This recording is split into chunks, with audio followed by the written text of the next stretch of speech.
Let's talk about the effects of playing a game that stresses you out and ask the question, right? If one game can stress you out to the point where you want to kill somebody, can another game calm you down? Let's talk about that now. Now, if you actually ever gone into a pub, right, and you've seen people drinking, they never have a problem getting their pint to their mouth.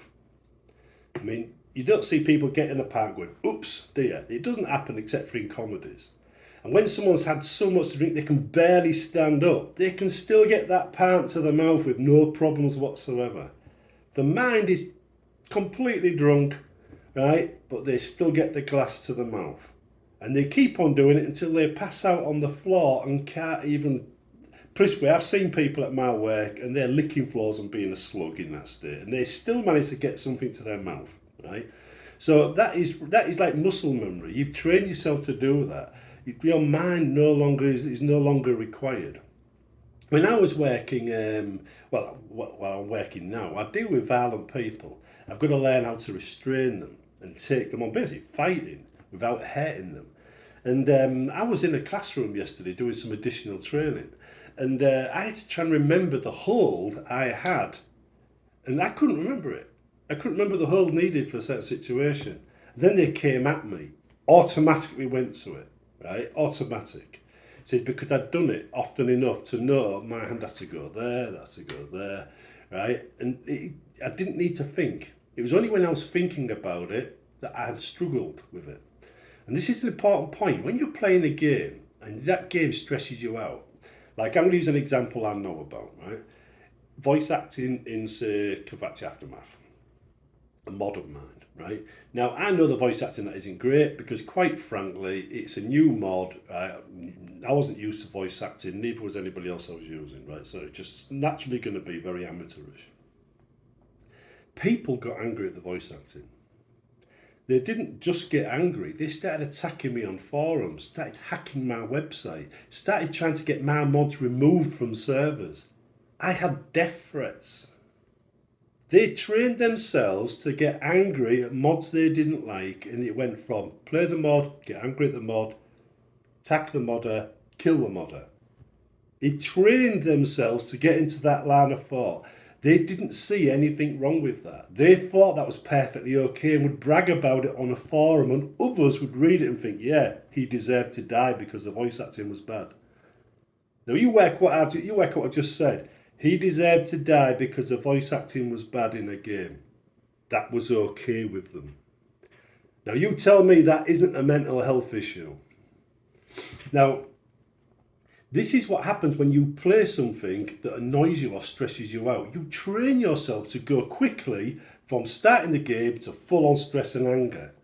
That's what you're doing. You effectively trained yourself to be stressed out faster and more efficiently. Now, if that's happening with games you play, you probably shouldn't play that game. But if a game can do that, can a game have the opposite effect?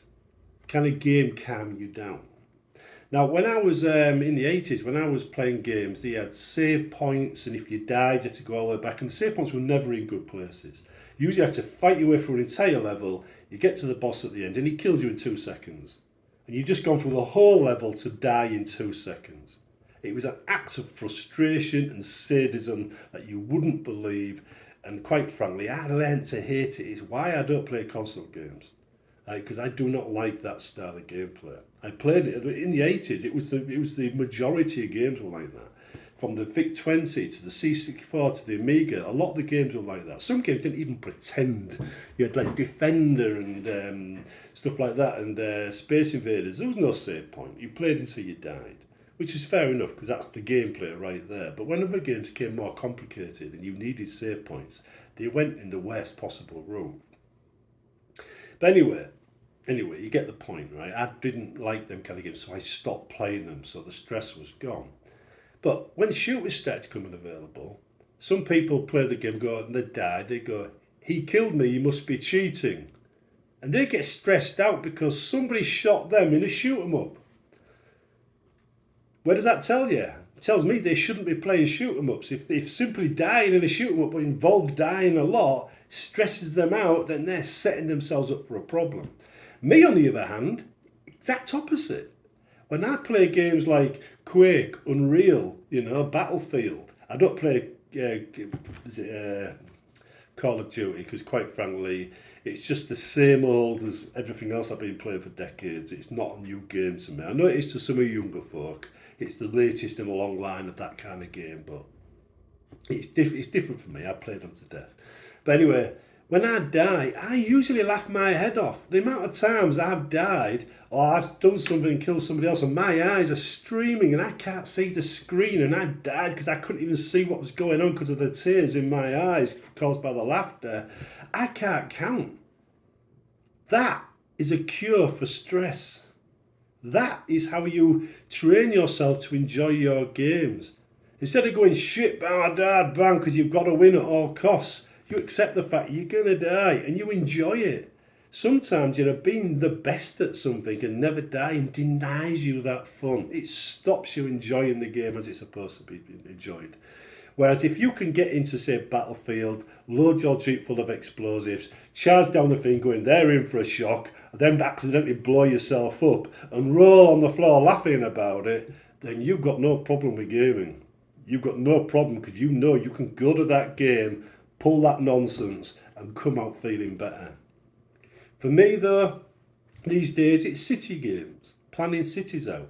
So it's like Surviving Mars. That's got a steep learning curve. Early on, that's a very stressful game. You spend hours building a city, then everybody dies. It's a waste of time. But when your competency in what your skill in the game rises to a certain point, it becomes easy. And it stops being about simply surviving and simply about trying to get out of that difficult situation in a much better position. In city terms, you might go from a small village to a mega city. Whereas if you do it badly, it might stay a small village, but you manage to scrape through. So it's about how well you did. It's like the old scores, high scores in a game. You should play a game and try and beat your high score. Well, when you get competent at a game, it's about coming out of that thing better than you've been in it before. Like if you're playing a stealthy archer or a thief, you might try and get your skills higher by a certain level than you normally do. Or you might rework your skills and do it in a different way because you want a bit of a challenge and just see what difference it makes, see if it makes your character better or worse. That's what I do in Oblivion and Skyrim. So there are games there that become relaxing when you get to know them because you know them so well. Your muscle memory means it takes the stress out and you can simply enjoy it. So just because a game is stressful at the beginning doesn't mean it will always be stressful. But it is important to understand that when you do play a game and it never gets less stressful, or you get so wound up by it that you're actually throwing things across the room, or you're trying to get a person's mods taken down off of a server because of voice acting, then you're playing the wrong game. Stop playing that game. Because even this advice can't make you like that game any better or any more when it's causing that effect to you. You will never like that game. You might want to like it, you might feel you enjoy certain elements of it, but it's bad for you. There's nothing you can do about that. He says this advice only works on games that stress you out, that you've got options with. You could choose to leave it, put it down, play it again in a week's time. If you're constantly on a game, you have to like that game. Like if it stresses you out, you're setting yourself up for a mental health issue. So only play games, a lot that don't stress you out, or games you can master eventually. So you turn it into a game that makes you helps you relax. That's the trick. See you in the next one.